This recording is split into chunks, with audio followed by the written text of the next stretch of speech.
गुरु रविदास जी संत थे, अतः हर कोई प्रचारित करता है कि उन्होंने भक्ति की, लेकिन उनकी भक्ति ब्राह्मणवादी भगवाधारियों की तरह नहीं थी। उन्होंने कभी किसी मूर्ति की पूजा नहीं की। उन्होंने कभी किसी मंदिर में घटियां नहीं बजाई। उन्होंने कभी गंगा में स्नान नहीं किया, कभी यज्ञ नहीं किया, कभी व्रत नहीं किया। तो प्रश्न उठता है कि उन्होंने कैसी भक्ति की। उन्होंने सदाचार का पालन किया।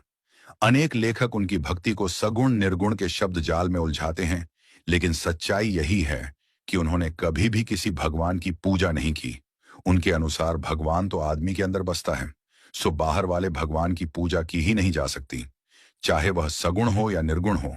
वे बोले, तो ही मोही अंतर कैसा, कनक कटिक जल तरंग के जैसा।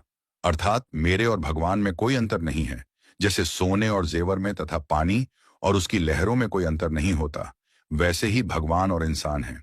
जो तुम दीपक तो हम बाती, अर्थात मैं और भगवान एक दूसरे के पूरक हैं। मन ही पूजा, मन ही धूप, मन ही सहज स्वरूप।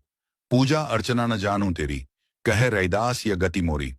इतना कुछ कहने के बावजूद भी उन्हें किसी भगवान का भक्त बताया जाए तो दुख की बात है। उनकी भक्ति केवल सदाचार, सच्चाई और संतोष के मार्ग पर चलने का ही नाम है। भक्ति के नाम पर आडंबर और पाखंड करने वालों के बारे में वे कहते हैं, जय गुरुदेव, धन गुरुदेव जी।